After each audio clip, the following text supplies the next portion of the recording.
I'm convinced we're the most cursed team in professional sports. You guys are bad.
I've been saying this hot take for a long time, and I'm sticking to it. My hot take is that Will McDonald's going to hit 15 sacks.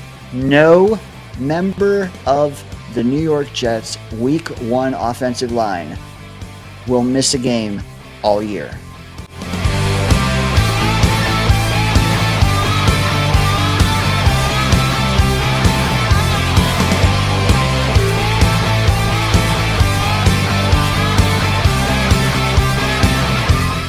Ladies and gentlemen, it's time! So get ready to rumble!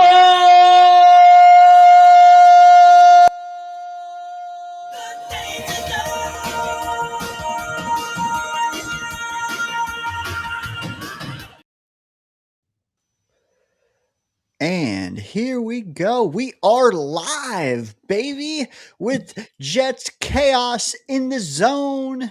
What is up, Jeremy? What is up? Maximum pain for Jet fans. That's what's up. Maximum pain. Indeed it is. Damn straight. I'm now understanding exactly what you're talking about. You know what?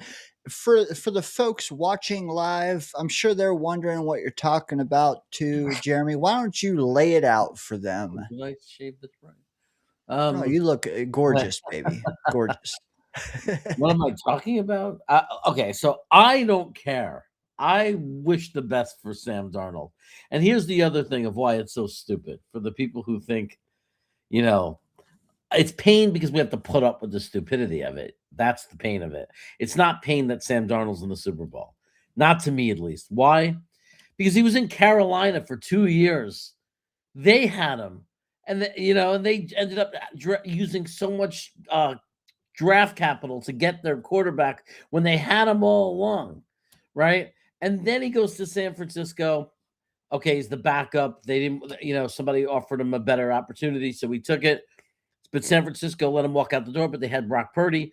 Minnesota sees what he is, has a breakout season, and what do? I mean, I love J.J. McCarthy. He's one of my favorite prospects and everything, but you have a proven entity at quarterback. He's proven. And I don't care how much you love a young kid. You have a proven quarterback. How do you let him walk out that door? Are you out of your mind? So, I mean, Minnesota's got a lot to answer for. Carolina's got more to answer for. We're number 3 in line. I'd say San Francisco's the only one that gets a pass because they have a quarterback. But having to hear about it, though, is annoying as hell. But personally, I'm rooting for the kid. And then, of course, I don't have to say anything more. New England's in the freaking Super Bowl. Yeah, that's the rub, right? Like, oh my God. And this could get worse if New England wins. Like, tough, man. And let's start there. I mean, we are predominantly a Jets show, but We have plenty of Jets offseason talk to get to, and we will. We will. There's even current Jets events we can get to, but like, let's start there, man. 2 playoff games today, Final Four, and could they have been any different from one another? I don't think so. The first game, both quarterbacks combined for 200 yards passing, 1 touchdown, 1 interception, and an average QB rating of 60. game 2, mind you, they combined for over 700 yards, 6 touchdowns, 0 picks, and their ratings were damn near identical, man. 127.6 versus 127.8. I mean, one was a passing clinic, one was not. You watched both games. What do you think of the 2 we saw today? Look, they're great games, competitive games. The snow, as much as Denver fans might scream and cry that it was the snow and nobody, it's equal, right? It's equal billing, and they didn't have to be down 10-7 when the snow started. And I mean, at the end of the day, they just they didn't have their starting quarterback. I feel like, as much as I believe that Bo Nix is not the guy carrying the team, and this is a Sean Payton team that Bo Nix has been a very nice fit in, I think Bo Nix is a much nicer fit in Sean Payton's team than Stedham is. So I think that will always haunt them, and I don't blame them. I don't blame them. It's super painful. I went through that with the Jets when Ken O'Brien got hurt, and we had to have Pat Bryan come in, or Pat Ryan. So I know what it's like. I can empathize, and any Jet fan who's around at that time can emphasize what it's like when you have an opportunity. And then you lose a key player. You lose, such an important part of the puzzle. And it's too bad, but they put up a great fight. But at the end of the day, New England did what they had to do. They're in the Super Bowl. There's no arguing it. They didn't cheat to do it. It's all very, very, it's all very legitimate. Like, in Dude, this, nothing we could do about it. well, and the Broncos' claim to fame was winning 1-score games. Well, New England beat them at that, right? Yeah, yeah. I mean, They did. it's just Fair it and is square. it is what it is. They won fair and square. Denver couldn't do it.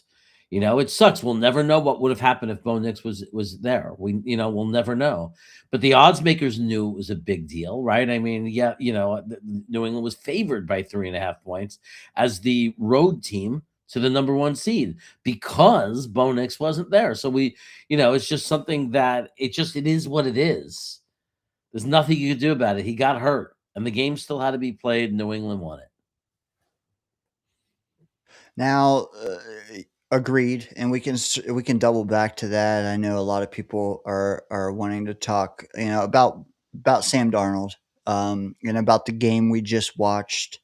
What did you think of the Rams going into a very hard place to play, uh, taking some punches, but also giving a few? What did you think of that matchup? I think that you see what great coaching is, right? I think the Rams have a great coach. They have a great coach, and the Rams making it all the way to the NFC Championship game with an aging quarterback who started the season injured. They didn't even know when he'd be ready for the season on time. And they're obviously well coached. I mean, Devontae Adams, I didn't think he was bad, but I didn't think they were going to make him that good again. Like, and they make receivers look so good. It's obvious they have an incredible system, right? Because it doesn't matter who it is. You get one guy leave, they're the best guy in Cup, and then he leaves, and then Puka, he's not just good, he's like one of the top in the league. And then Devontae goes there and is like revitalizes his career. I mean, just really just amazing, an amazingly well-coached team, and it shows you the difference of when you find that coach, and don't, not to mention, obviously they got the quarterback too. Like we say it all the time, coaching quarterback. But I think Seattle, a lot of people thought they were going to roll on them. and personnel wise, and the way they played the last 5 or 6 games with the momentum they had, the way they rolled on the 49ers, it just shows you, the Rams have a very special coach, and they played a really great hard fought game. But they just, Seattle was the better team. Yeah. You know what? I had the Rams winning it all because they've been there. They done that, right? Yeah. They got bested today. And I don't know how many games out of 10 they lose, but today they lost. And JSN, oh my God, man. Talk about Jets fan pain. JSN, man. Can you You talk know to what me sucks, about him? yeah, what sucks about that one is that one I can honestly say the majority of our fan base wanted that. It was between JSN and an offensive tackle. That was the argument, right? And I would have been okay with either, right? I'm glad it wasn't the offensive tackle. Even McDonald was better than the tackle. I'm glad that Pittsburgh traded in front of us. I'm glad that guy was a bust. He ended up being a bust or whatever. He's not good. But when that trade happened, I said, okay. For me, I was okay because I'm never about one guy, one position. I'm very rarely that guy. I was very much, if they take a tackle, I understand. And then the obvious pick to me was JSN. It was like the most obvious thing in the world, right? It was so blatantly in your face. In that draft, there was no one left. It wasn't a great draft. It was a good second and third round draft. It was like this year's draft, but this year's draft actually has more guys between 10 and 20 than that draft had. That draft was not the greatest of drafts, but there was clearly a stud wide receiver that people loved that, it was debatable that he was, he was definitely, some people thought even top 12. And there he was for us. And it hurts. It hurts. That one sucks. That one's hard to swallow because when it's personal like that. Like some people say, I told you. I don't like walking around saying I told you so. I'm not that kind of person. For me, it's more pain. When I'm like, man, why did I know? And Joe Douglas didn't know. Why did I know better than his entire scouting personnel department? And but anybody could say that when they're right about something and the team is wrong. It doesn't mean I'm consistently going to be right more than they are. But in that specific case, it's like, man, why couldn't they do what me and about 60, I would say 60% of Jet fans wanted to take JSN before the draft even started. I Agreed. would say 90% wanted him when the offensive tackle was gone. Like anybody debating for the offensive tackle then said, okay, obviously it's JSN. And it's like, how can that many people singularly agree about a prospect? Well, you guys can't forget, like, JSN was Garrett's teammate. Garrett was lobbying for him. We needed a receiver. Like, it was the perfect stars aligning for that to be our guy. And then, like, a little salt on the wound, man. Chris Gonzalez, New England, turns out to be a hell of a corner right after that, man. And not like Will McDonald's terrible. I'm not saying that, but like so many routes we could have gone that would have been better, and we did not, and they weren't. Tough because you look at Seattle now going to the Super Bowl, featuring a quarterback we drafted, featuring a wide receiver arguably carrying their offense we should have drafted, featuring a running back we could have taken instead of Brees. That's like Jets West out there, isn't it? Yeah, man. I mean, it's crazy. I see Clancy saying, I don't even know. We didn't even know who the FWMD was. We actually did only because I knew because Dom C told me something that made me believe that Will McDonald was going to be end of the first round, early second round. And that was Dom C. When we talked about him, we always do shows together. He always goes on Green Beans Discourse and talks about all the guys at a position. And Will McDonald was in Dom's top 8. But the thing that Dom C. that said about him that was so unappealing was pass rush specialist. I do not believe in using a first round pick. I don't care how good of a pass rush specialist they are. Not in the first round. Because what I hear is limited edge, meaning they can't play first and second down. It's like when you say a tight end who cannot block and they can just receive, or they could just block and not receive. I lose interest using top premier type picks on those kind of players, because they're not on the field enough. Oh, so Will McDonald, a pass rush specialist. So you're going to pick a guy who's on the field when your team is winning. That's when he'll be on the field a lot. And we're a shitty Jets team right now. So you're drafting a guy for at least the first 2 years is not going to be as useful, because, like, it's the same thing with Bailey right now. The edge for Bailey that people are saying, oh, that could be a possibility at number 2. Are you crazy? He doesn't stop the run. He's a pass rush specialist. You can't draft that at the second overall pick in the draft. Like, what are we thinking? We need an edge to play opposite of JJ on first down and second down. I want an edge that's going to give me a guy who can get 15 sacks, but also stop the run and be a complete defensive player, a stud. Pass rush specialist to me is a problem for the team, because you still need a good edge to play first and second down. And then when the other team wants to go into quick huddle or do something quick and run it at a fast tempo, you don't have time to sub. So now you have a problem because you can't get the right guy in the game. And that's fine with your second round. If the second round you want to pick a pass rush specialist and he's going to get 8 to 12 sacks a year, or even 13 to 14, that's amazing. But in the second round, but first give me a core team. I need a team. I need guys who can play first down, second down, and third down. I agree, sir. I believe in his rookie year, and don't quote me, but I'm 99% sure that Will McDonald played 16% of snaps that first year. It was more the next year, but I think it was mainly because Jermaine went down.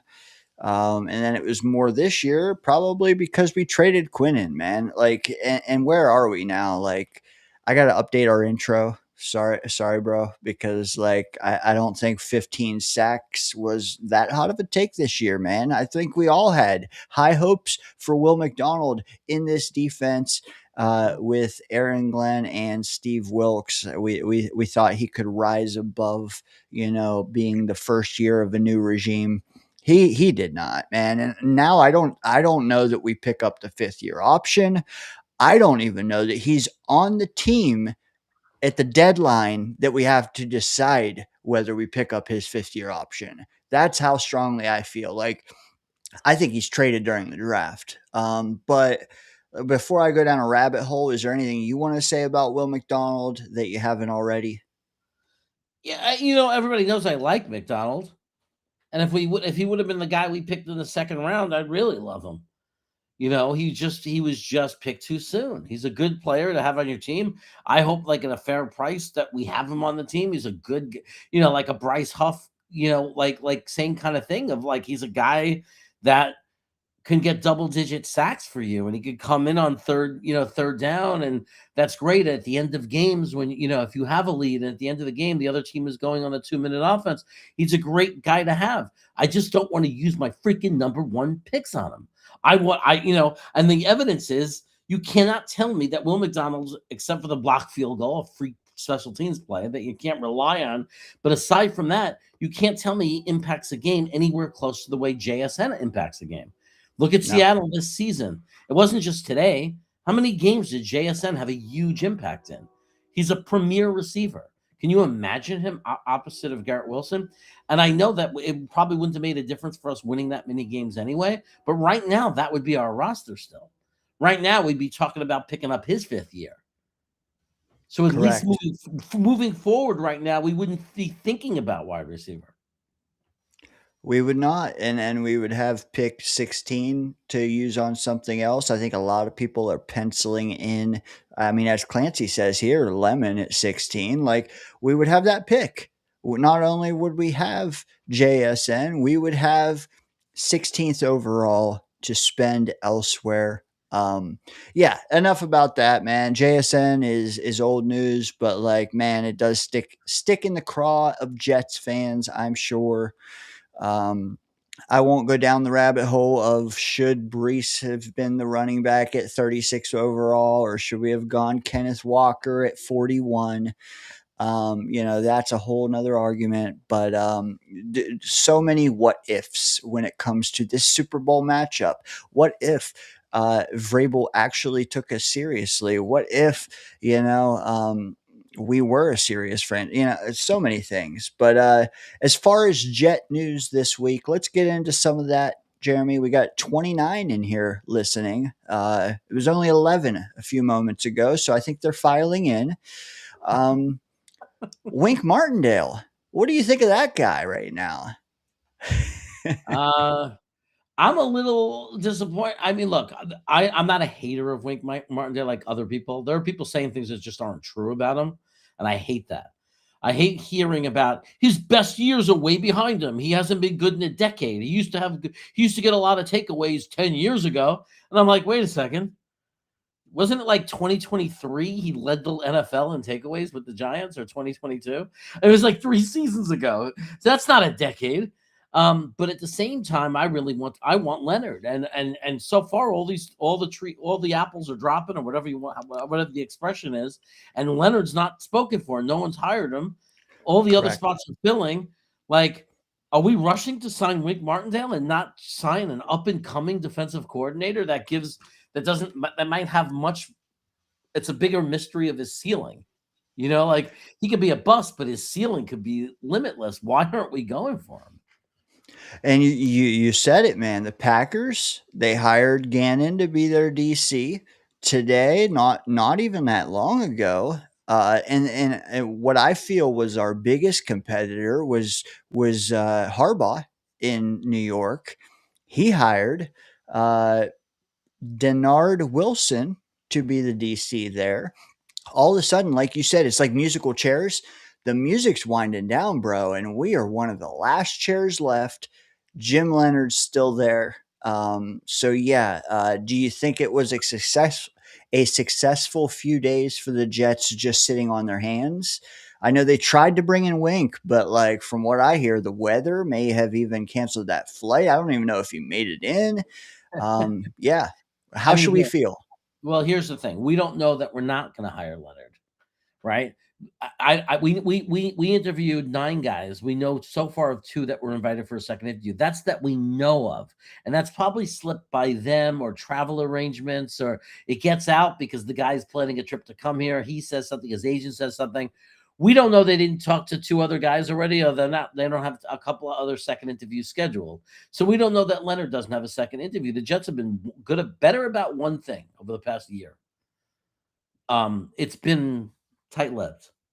Things aren't leaking as much. And I think that when things are leaking, it's not from us, right? Like Wink Martindale could have let that leak. His team, his people could have let that leak that he had a second interview. The Harris interview, they announced the second interview because he's a guy that's part of their organization, and they're being very courteous with him. But we don't know that we're not still talking to Leonard.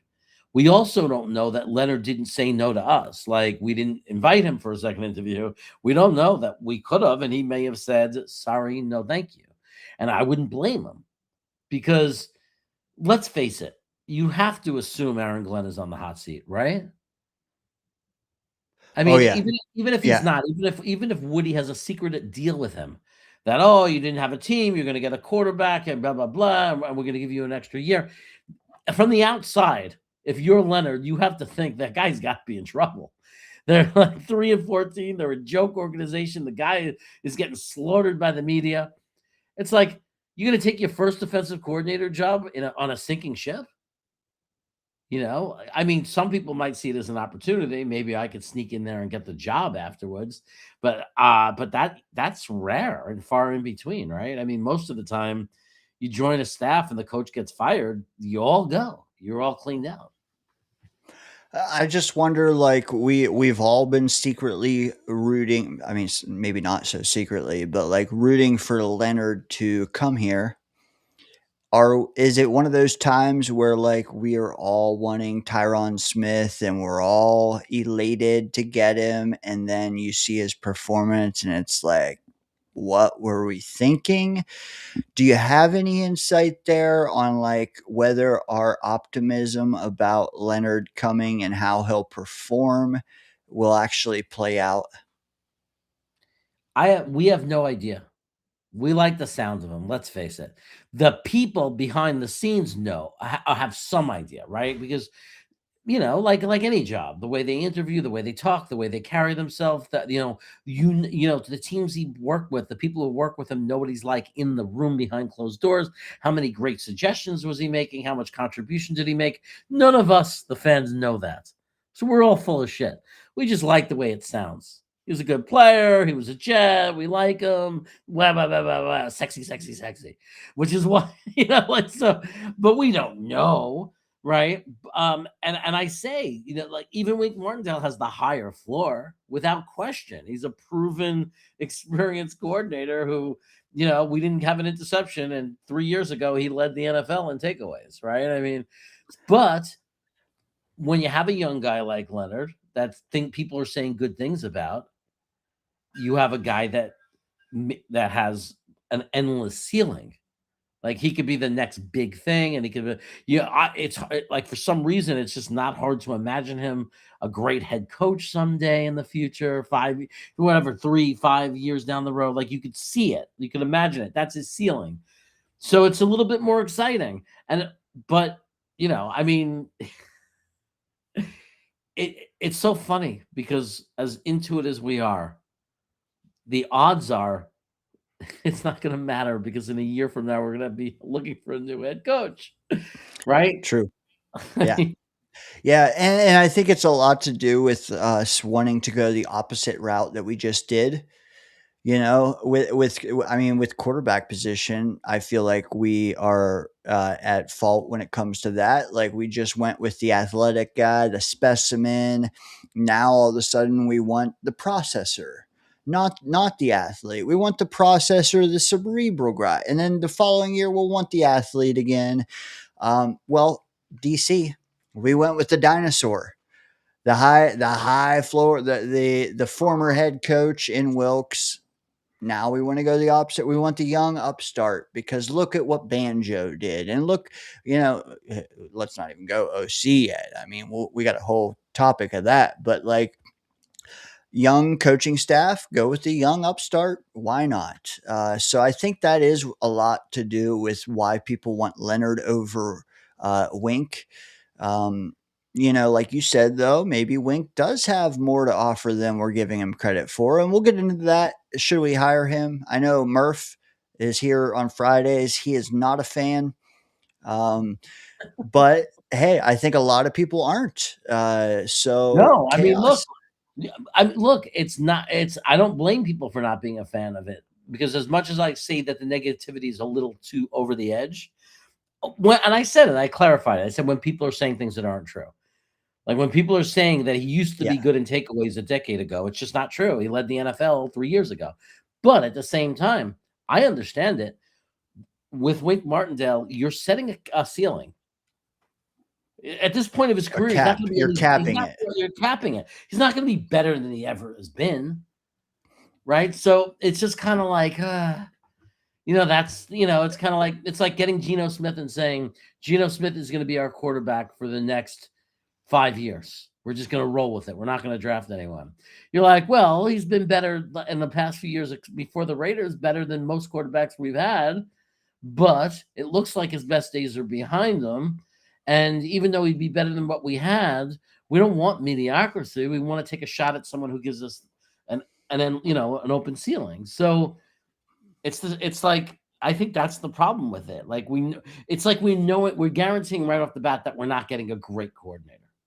Yeah, we're going for good, not great. But I mean, there are spots where we should go high floor, low ceiling. I don't know that DC, when it comes to our defense, who is that they're just decimated, man. We got to rebuild the whole damn thing.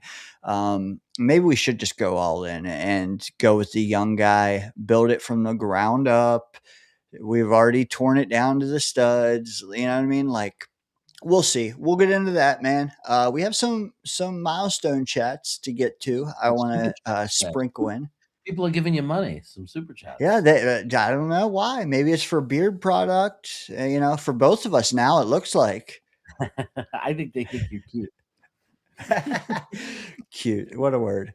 All right. This next guy might think I'm cute. I have to find out for sure. But Of a course I do. membership. I know. That's what he said. We may hear from this guy tonight. Stick around. Charles chimes in. He says, I've been a member for 2 months. Damn it. Let me speak. And he says, let's fucking go. Sam Darnold. Hope he wins it. F the New England Patriots. Do you echo that sentiment? Yeah, I mean, we have to root for Seattle now. I would imagine. I mean, if you're a Jets fan, how do you root for New England? So you have to just sit there and say, well, Sam Darnold was a nice guy. Loved the loved the fans. He was good to the fans. He wasn't an asshole. He was a decent dude. Like, I think that people that root against Sam Darnold is not because there was anything against Sam Darnold. I think it's just painful because they have to hear people say, you had the guy and you gave him away. I think that's what people don't like. I can't imagine anybody having something personal against Sam Darnold. Right? He's a good kid. No. Maybe like a Ghostbuster or something, but no. I don't think so. Next up, we have Jesus Jerry coming in from down under, sir.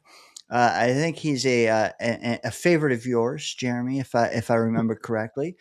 I love Jesus Jerry.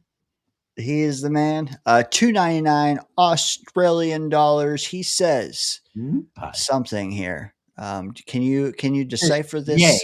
J, comma, making me think he might be asking me. Is Earth losing gravity for 7 seconds on August 12th, 26? Fact. I didn't hear about this. I didn't know there was this theory we're going to lose gravity. But I would say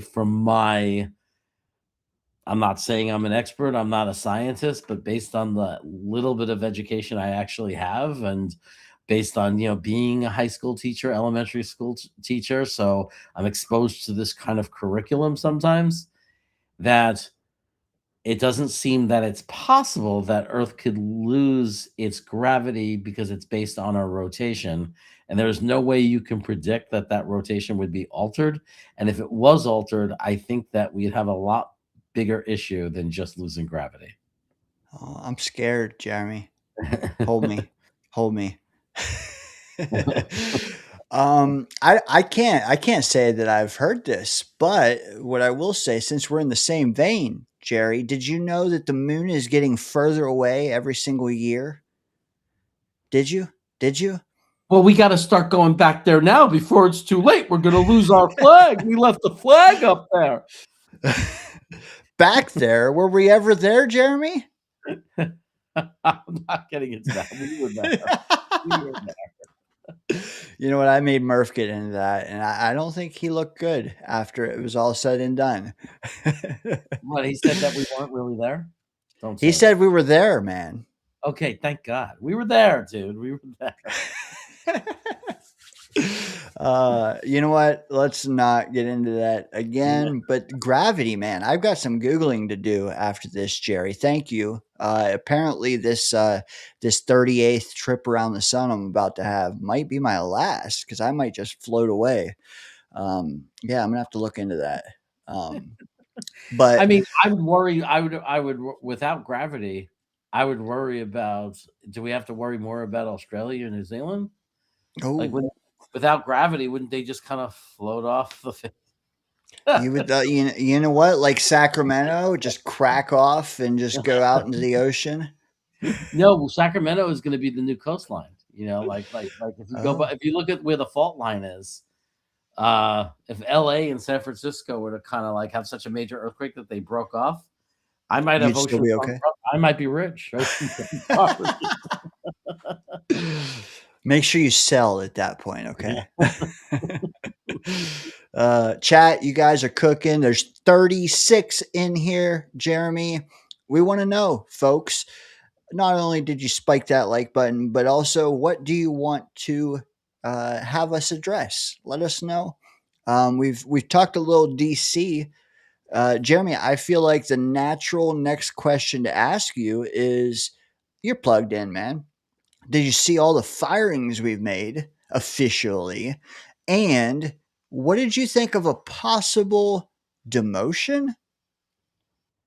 Um, it's interesting to me because I don't think Tanner Estran deserves to be demoted, and I don't think he deserves to be run out of town. I really don't. Uh, I don't see what he could have done. I think it's just that's just blame, blame, blame, blame. I mean, you can't base it on every game since the day Brady Cook started. You can't put that on him, can you? And then, I mean, I watched tape of man. I'm telling you, Justin Fields was not throwing the ball. He just refused to throw the ball. I don't understand. I don't know what as a coordinator you can do. There were open guys. He designed the play where guys were open. His quarterback stood there and didn't throw it. I don't know how I blame him for that. But here's the thing. Whether it's just or not for him to lose play calling duties, whether it's going to end up running him out of town at the end of the year, however that ends up, right? The problem I have is you release 7 coaches now, a good week to 10 days after everyone else did and was shot and interviewing people, filling spots. And now you did it now. And I don't understand that. Like, what were they waiting for? Maybe I don't know. Maybe they were talking to people. Maybe they have like under the table commitments because you don't have to follow the Rooney Rule for those positions. So maybe they have under the table agreements with a bunch of people, and that's why they waited because they wanted to make sure they could fill every spot, and that's fine. But if that's not the case, and we're calling people now, and we don't have answers or replacements, why did we wait so long? Do you think we did?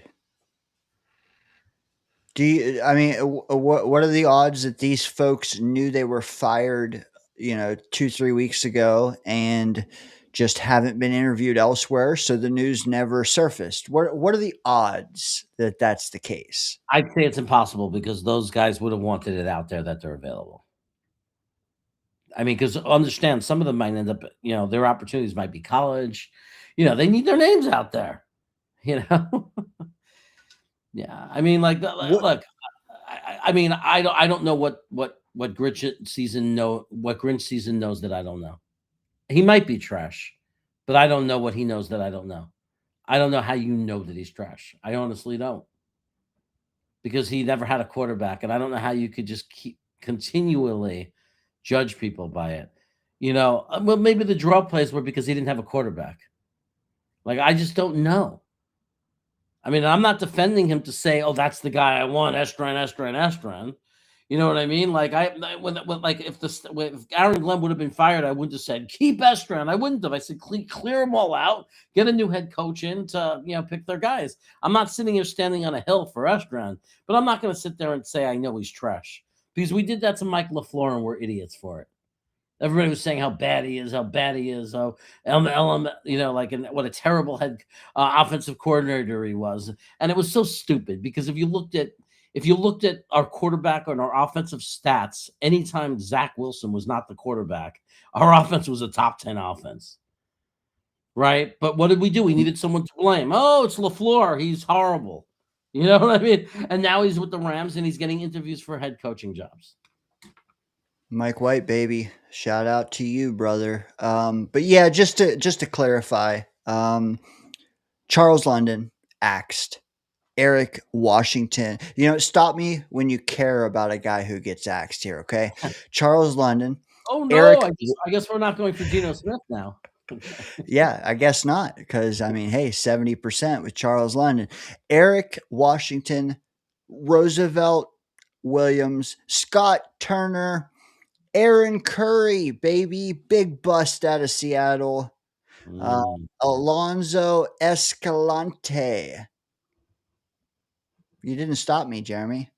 There's no one there that I care. I just wish they would have done it the day after the season ended. That's all. I wish they would have done it this day after the season did it. And the other thing is, it's just a little bit weird that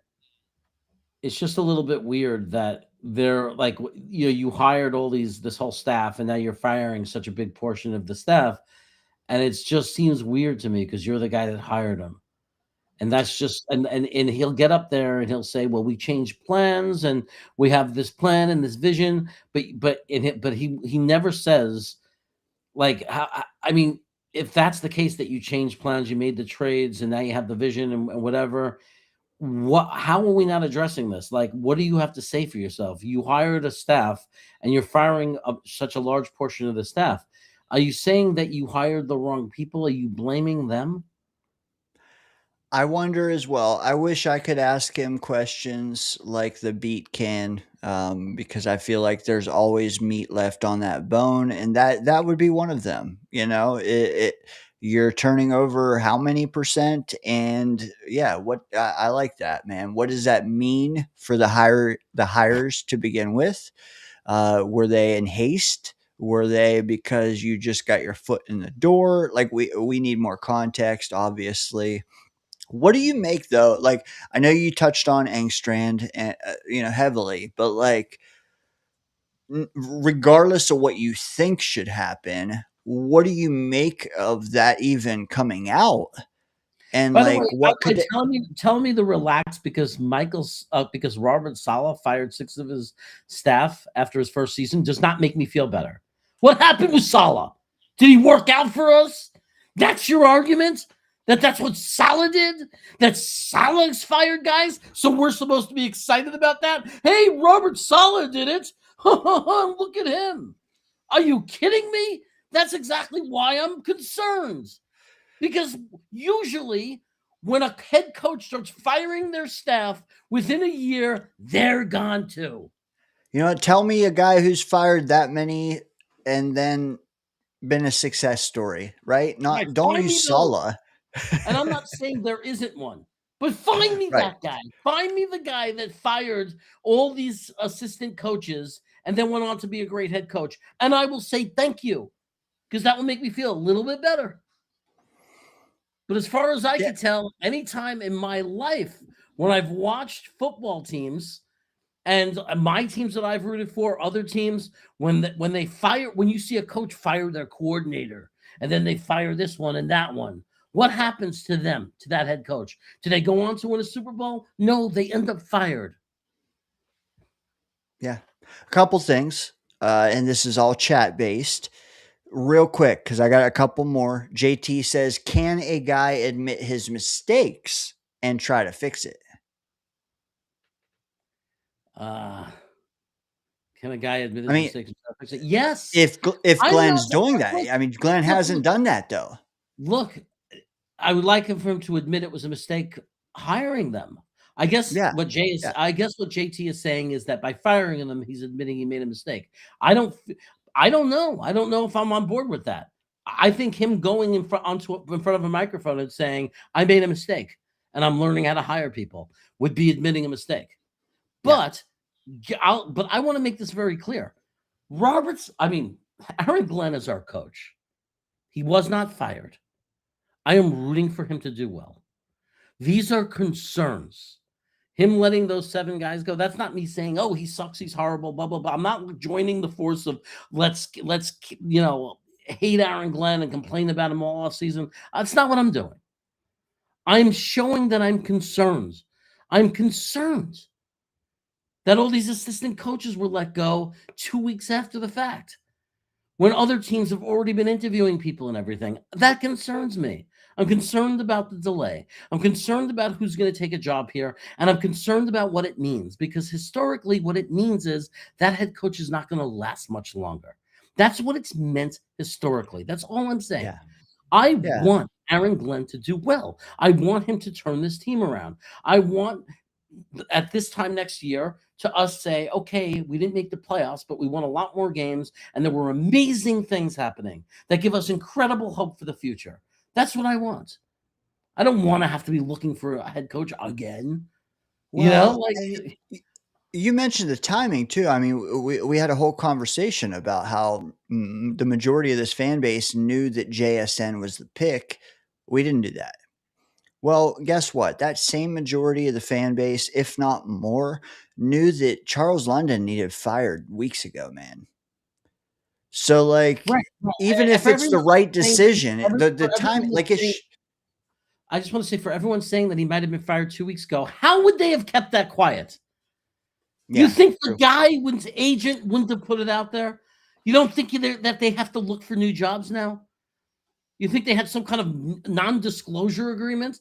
They have to get jobs now. There's no way they fired him 2 weeks ago. Why wouldn't they have told us 2 weeks ago? Like, that doesn't make sense. Well, Let's fire him, but not tell anybody for two. We're going to all keep it a secret so you guys can't try to get other jobs.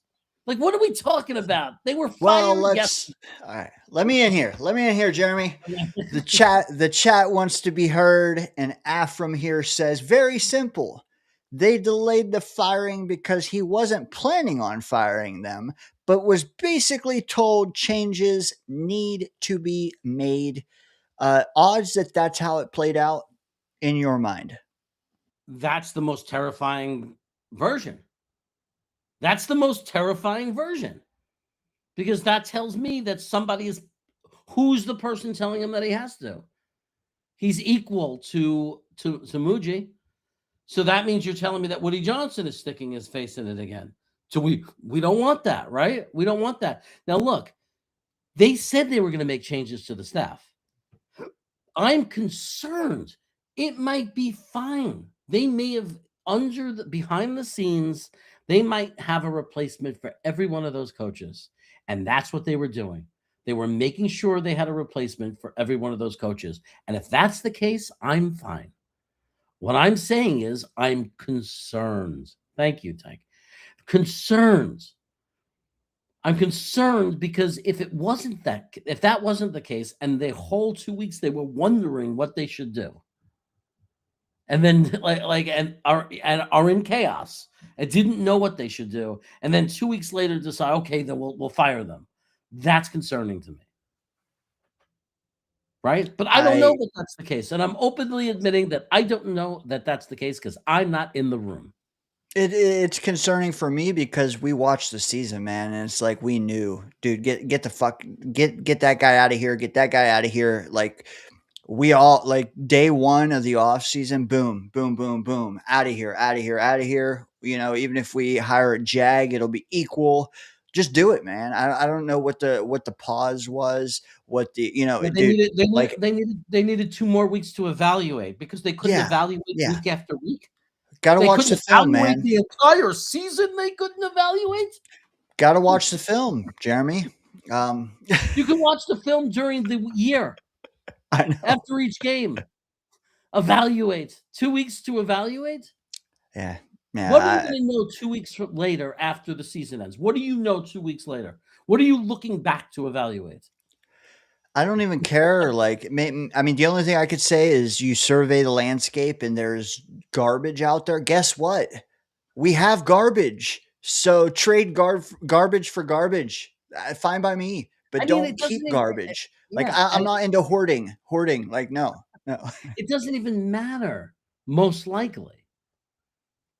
likely, statistically, in every regard, statistically, based on his record last year, based on the fact that he just fired his guys, historically, it all says, it's like the writing on the wall, that he's going to get fired unless he turns the team around.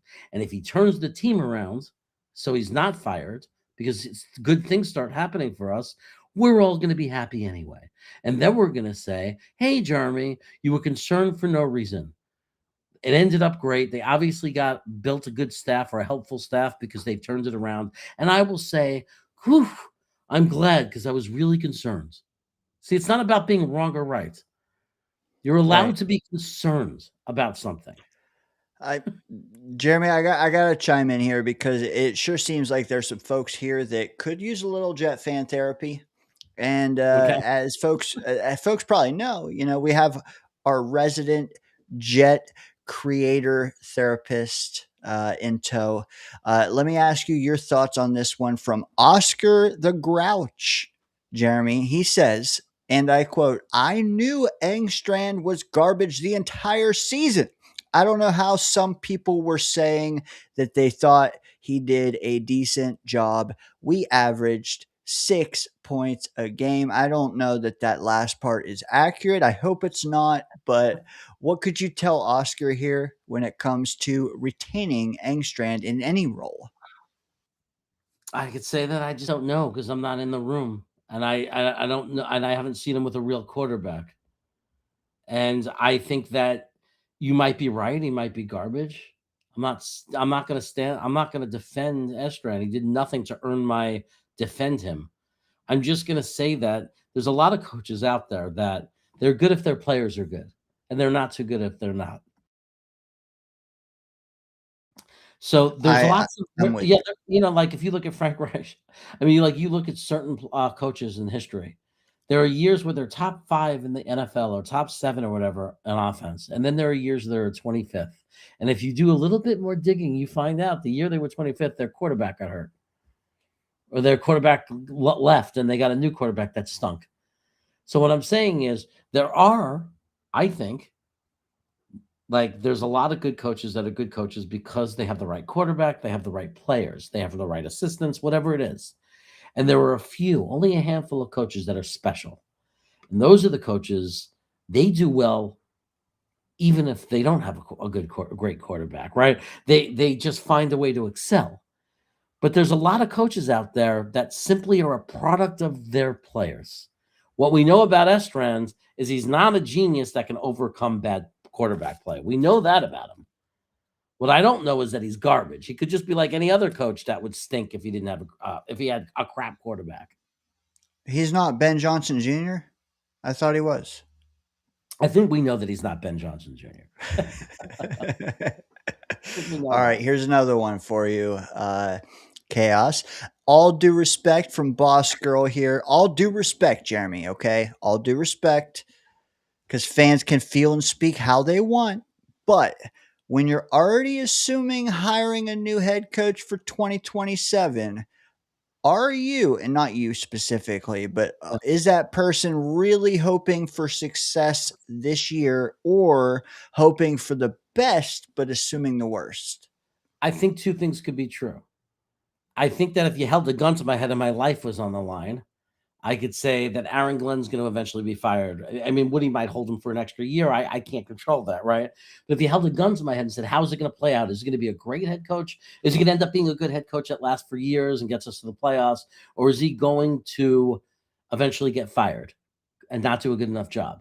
Right? I think that if a gun was to my head, I'd guess based on statistics. Not because it's what I want. I would say to save my life, because I had a bet right, I would say I think he's going to get fired, right? I'd go with the safer bet. But that also could be true at the same time, is that I don't want that to happen. Because I always want the Jets, every year that we go into the season, I want to see good things. I want to see the guys we draft do really well. I want to see any free agents we pick up do really well. I want to see the players that we have keep growing and do really well. So I'm not going to root against that. And if all those players and all those things happen and they all do really well, maybe the team starts to look a lot better. We win a bunch of games, and then all of a sudden we have a reason to hope, right? So that's what I'm always rooting for. Same here. Same So here. you told me Aaron Glenn is the coach in 5 years. Like if I had a crystal ball that shows all we know is he's the head coach in 5 years, I think that's a really good sign. It is. It is. That means we made strides, or at least like we struck gold and faltered. Like at least we got something, man. I mean, you see it all the time. 6 year stint for a head coach is great in this league nowadays. You see them getting 1 and done, 2 and done, 3 and done all the time. I mean, Saleh just signed a 5 year deal with Tennessee. I don't think he'll see 5 years there, but call me crazy. We'll see. But dude got the bag. I can't fault him for that. But yeah, you know what? Devin chimes in. He says, I don't know if you know this, Jeremy, but we suck. We do. Also, we are never winning shit. I can't agree with that. I can't agree with that. I can't agree with that. That's where we got 5 first round picks, baby. I can't agree with the state. Not even the 5 picks. Over 40. I've been a fan for 45 years. A football fan, a Jets fan, and a football fan. And I've seen every single team in this league turn it around. I've seen expansion teams go to Super Bowl teams. I've seen the worst teams. Tampa Bay, when I was a kid, the worst organization. Seattle, terrible organization when I was a kid in the early 80s. I've seen it all. And I've watched the Jets go from crappy to good, to crappy to great, to crappy to good, to crappy to great, to crappy for a really long time now. So, and I know that Devon didn't mean it this way. Probably he's just angry, but I'm just saying that the tide turns. The tide turns, especially in football when you have a salary cap and you have everybody playing by the same rules. Eventually, it's like regression to the mean. Like eventually, you will hit, even if it's by accident. We're gonna draft somebody, and they're gonna turn out to be the guy. We're gonna hire some nobody coach who's willing to take the job, and oh my God, they turn out to be this young they come out to be, they end up being an amazing coach. It just always happens that way. I've watched it happen. It's a cycle. This is as bad as I ever thought it was going to be. I never would have imagined in 2010 that we'd be sitting here in 2026. I never would have imagined it, but I know that things turn. They always turn. Yeah, dude. Good point. Good point. It's a shame, man. Because 2010, man, the 2010 Jet fan in me, totally different story, man.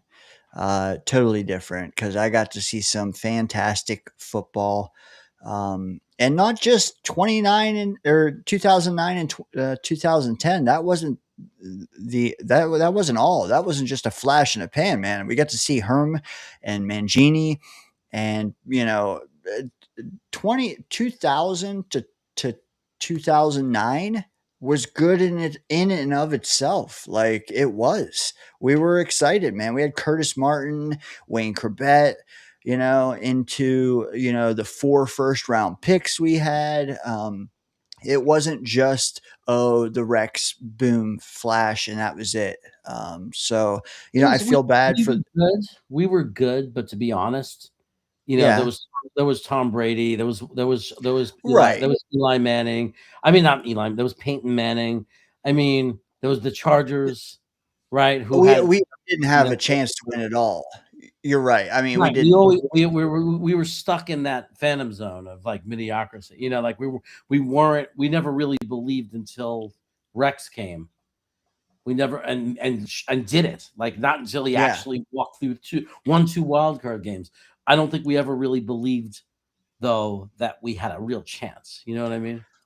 I do, and especially him beating Peyton and Tom back to back, like that was phenomenal. That really gave us gusto, and then made our heads ginormous for the next 15 years to revel in. One thing I want to pitch to you, Jeremy, because I see a lot of people screaming that they can forecast this signing, Alex Anzalone. I do want to state up front that I spoke to one Lions fan this week, and the only reason was because he was asking about Quincy Williams and whether they ought to sign Quincy. I threw it back at him and I said, "What do you think of Anzalone?" Can I tell you, Jeremy, what one Lions fan thinks of Anzalone? Sure. He said, and I quote, "Only sign him if you want a guy that over pursues everything. You will hate him." So, do we take that one Lions fan who I spoke to at his word? Or do you think that we still ought to, we need one Glenn guy in here. We need one guy that can translate things to the rest of the guys even if he over pursues things, whatever, man, because the net positive will cancel that out. What do you think there? Is Anzalone a guy you're trying to get? If it's a short-term contract, I couldn't care less. Fine. You know what I mean? If we're going to draft some young linebackers, if we're going to turn the room around, you bring him in. He teaches the young guys the system. He gives us a couple of good years to take. Maybe he helps get the defense back on track to be somewhat watchable, to help the team turn the tide a little and start to turn towards, like over the next couple of years, we get to the point where we're at eight wins or whatever it is, 9 wins. And like, we're right at that point where now we can think about the playoffs. And if he could help us do that, and we're not, as long as we don't sign to some ridiculous contract, then later in 28 and 29, is going to hit our cap and stop us from signing guys, but he won't. He's not going to cost us that much. I wouldn't think so. Fine. If that's the role he's going to play, and then he helps make us respectable and helps turn the defense around a little bit and helps, kind of raise the kids, as you say, and then he goes into the, and then he marches off to the sunset, a veteran player, or he's a guy that maybe only plays when we're not in, when we're in base. And then, how depending on the system we're using, and just, like kind of like Mosley is last year, just kind of like on the way out. It could be a good signing. It could be a fine signing. I just don't see it. I don't think it's worth arguing or getting too crazy about it, because it's not a needle mover. It's not going to. Yeah. Oh, we're winning the Super Bowl because we made that move, but it could be helpful. Don't give him 25 million guaranteed. 2-year 25 guaranteed. No, don't do that. But I'm with you. If he even does, let's state that clearly. If he over pursues everything, can he still be an asset here? Yes. Because clearly there was some miscommunication this year, right? I mean, clearly these guys were not on the same page. If he can bridge that gap, maybe it's still a good signing at the right price. I'm with you. Matthew says, did I say the same thing about Quincy to him? Yeah, pretty much, maybe worse, but let's not go there. But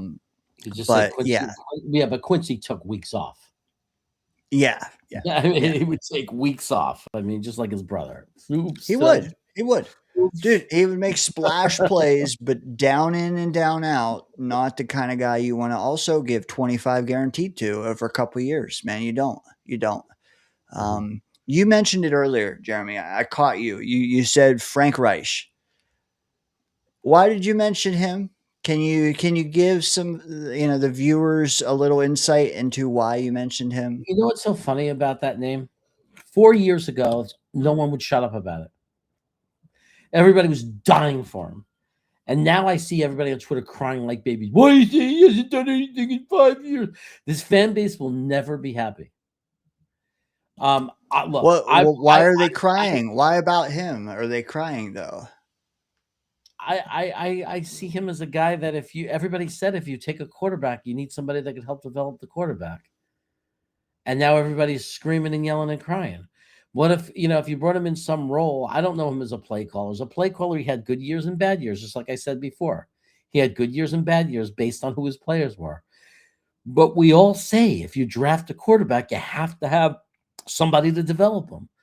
And now all of a sudden we're yelling and screaming that we can't hire. Like, we got a guy who could develop a quarterback, maybe. Like, even if he's not calling the games good, okay, maybe he develops the quarterback. He's not calling the best games. A couple of years he's gone, but at least he developed the quarterback for us. I don't know. It's like, it doesn't seem like anybody's going to be happy with anything we do.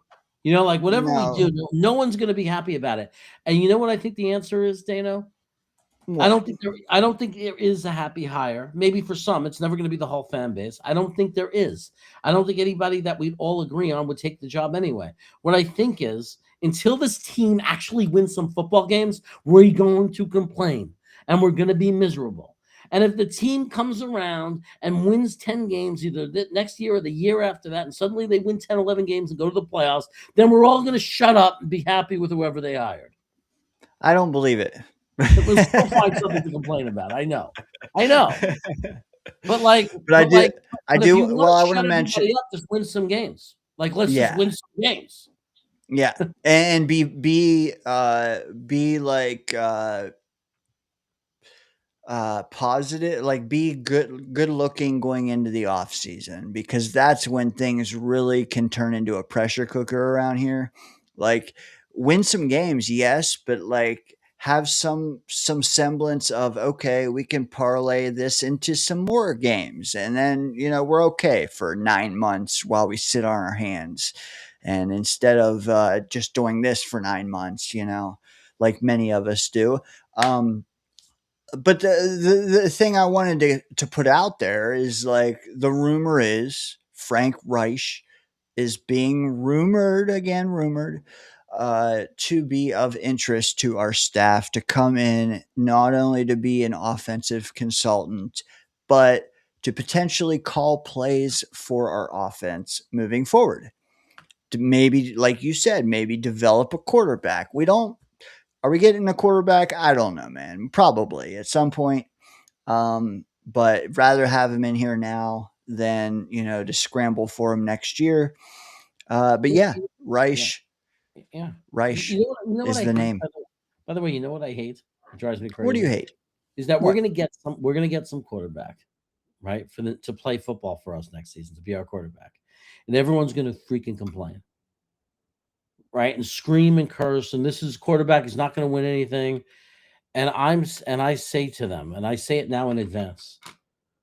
Like, what did you think? What did you think?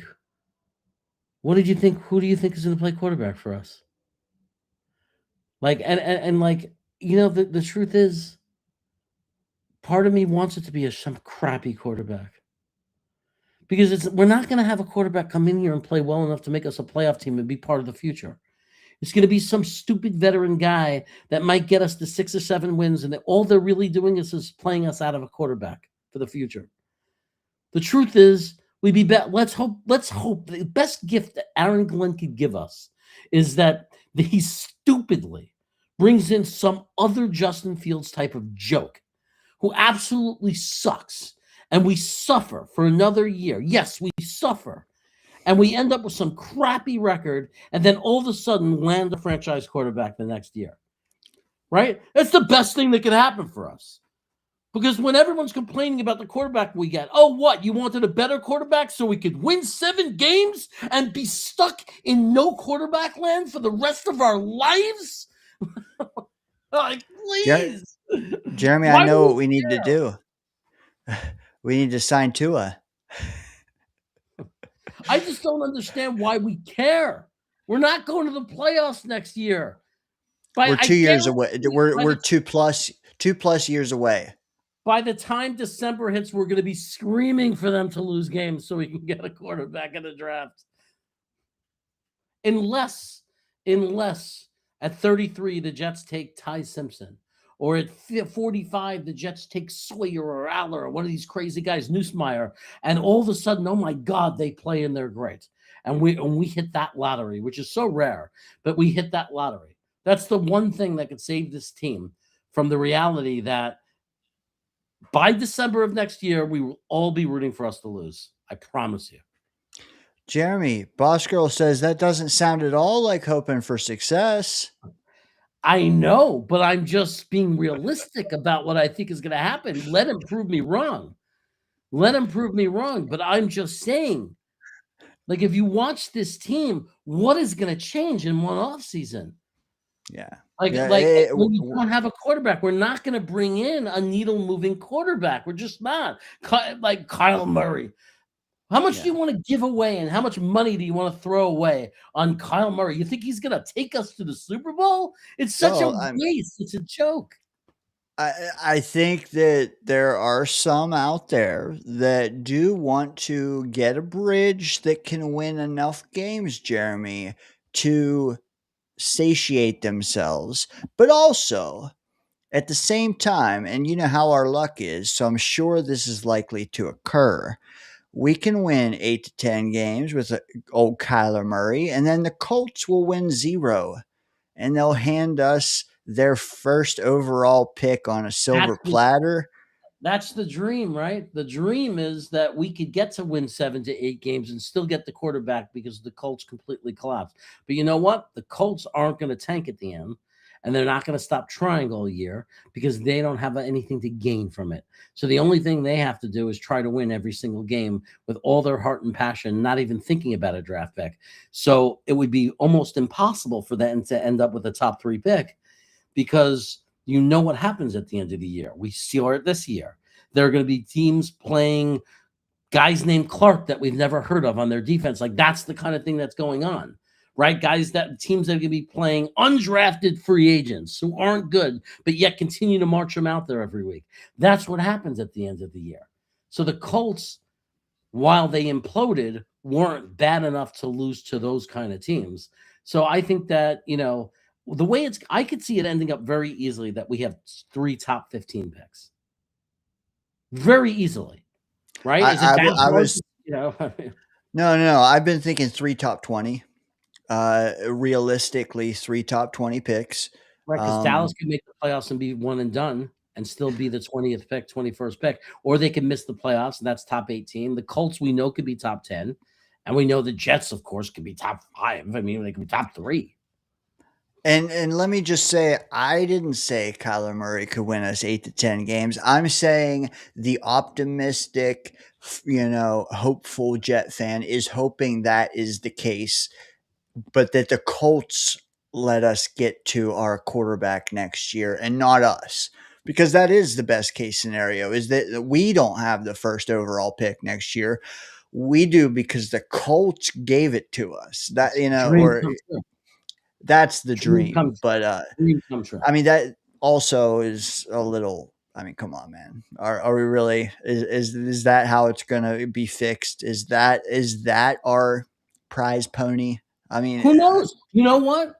If you in 20 years from now or 10 years from now, suddenly the Jets have 2 Super Bowl rings that we got to watch, knowing the team we've been and knowing our luck and knowing everything, wouldn't it make sense to say it wasn't even us? Like it was the Colts that got us the pick and got us the quarterback. It was Sauce Gardner, baby. Sauce Gardner got us the quarterback.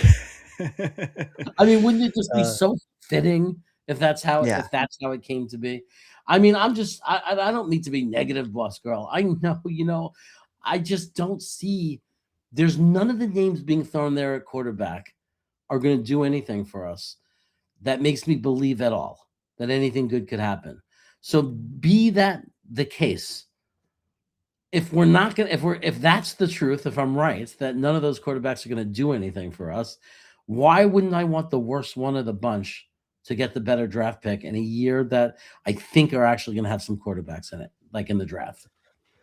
I mean, I don't want to be a guy, and I don't want to be a guy in January already talking about tanking the final year.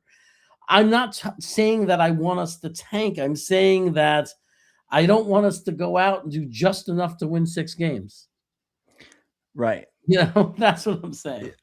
Scott says it best. And you said this, you're not being negative, you're being realistic. But you know what? I've let this simmer too long, Jeremy. I got to get to this. Joe, the Jet G, baby, $5 super chat. And he wants to know, I think we should both answer this. It's a big boy super chat here on the channel. Are we going to turn this around, Jeremy? Or are we just wasting our time and lives rooting for this team? Well, I can honestly say I used to, when I was in my 20s, say, we'll get a Super Bowl and it'll be worth it. Now I'm in my mid-50s. I seriously think that the answer might be yes.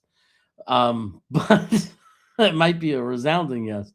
But if we strike gold, if somehow by some freaking miracle a quarterback falls into our lap and helps us attract a real coach, and with these draft picks, the picks hit, and suddenly we have a bunch of good players and a real quarterback and a real coach.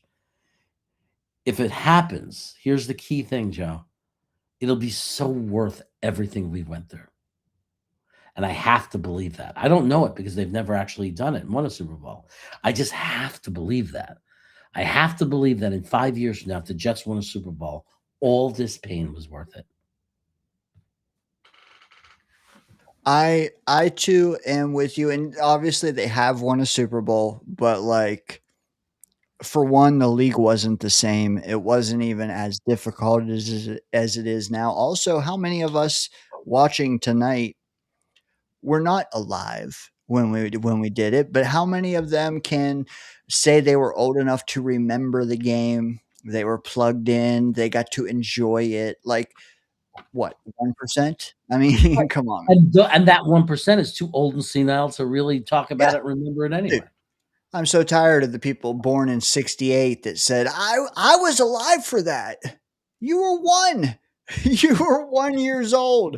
Like, you were one. Like, come on, man. That's why I don't even say my fandom started at birth either. I say it started when I recall it starting. I feel like that's the more 1984. accurate thing. Yeah, yeah.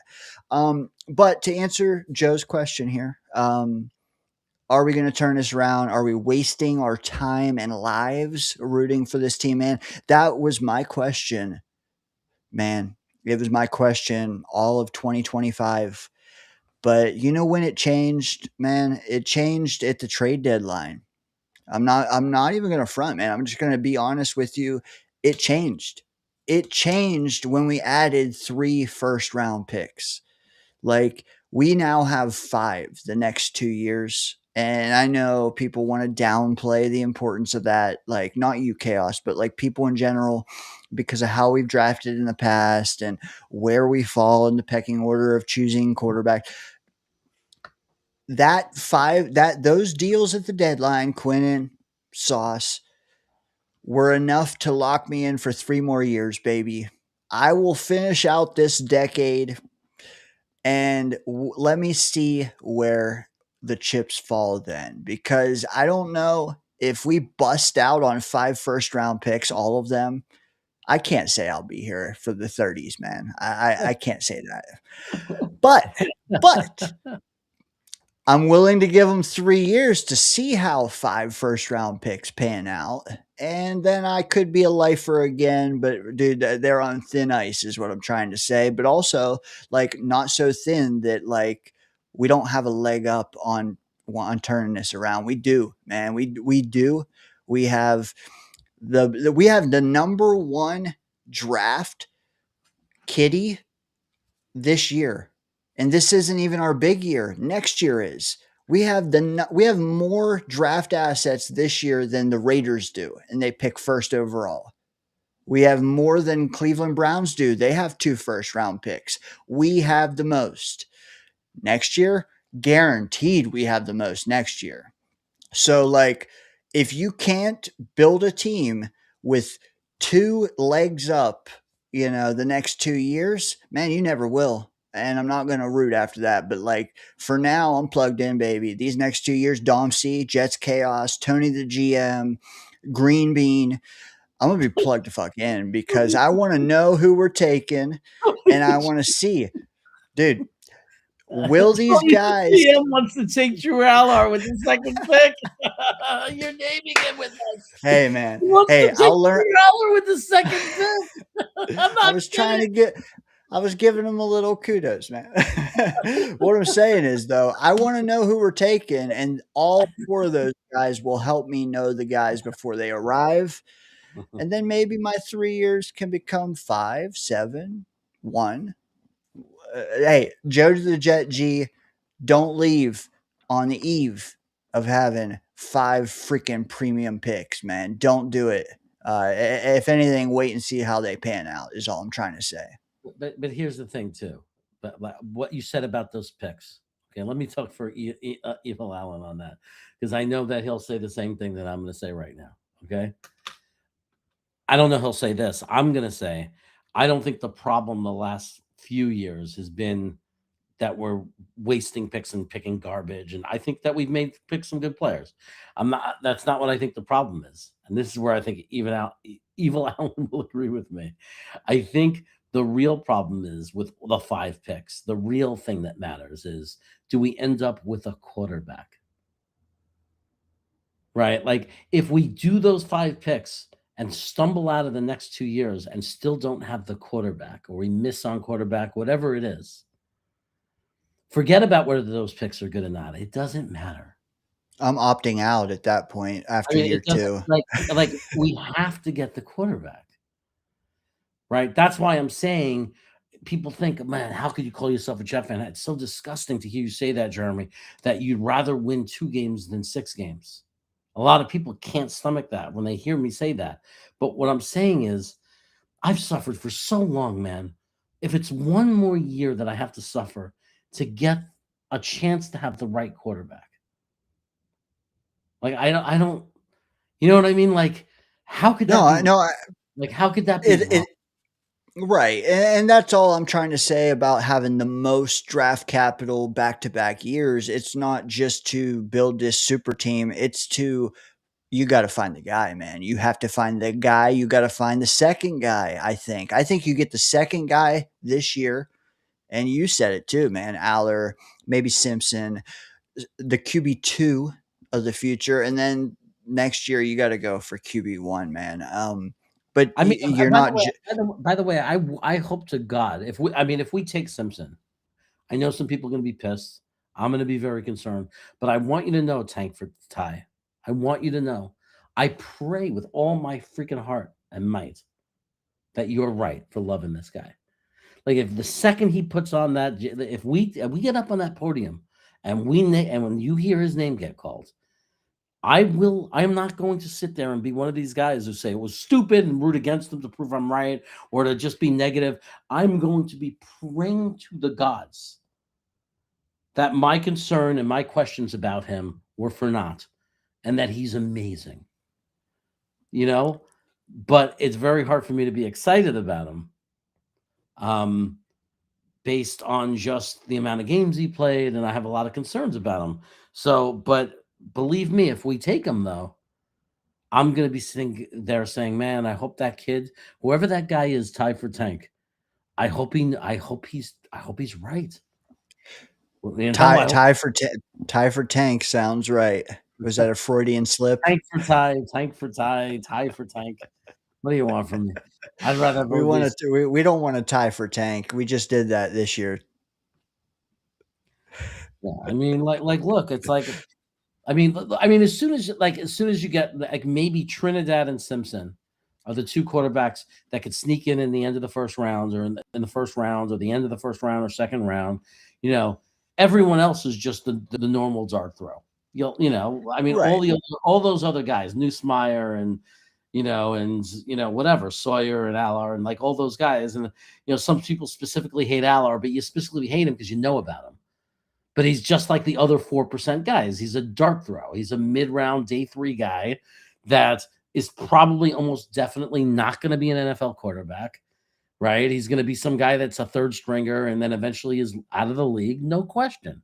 But there's like this 3 to 4% for the past 26 years of data that I looked at myself. I collected it myself, and it came out to 3 to 4% of quarterbacks picked on day 3 end up being starting quarterbacks. Some as good as Kirk Cousins. Tom Brady doesn't count because he was before 25 years ago. I did since 2000, just for people who are saying. So Tom Brady is not part of this study of mine. But, Purdy, Cousins, Dak Prescott, Russell Wilson, those were the guys. Like, those are pretty much the names. But people don't realize there was over 100 guys taken, 100 quarterbacks taken third round or later.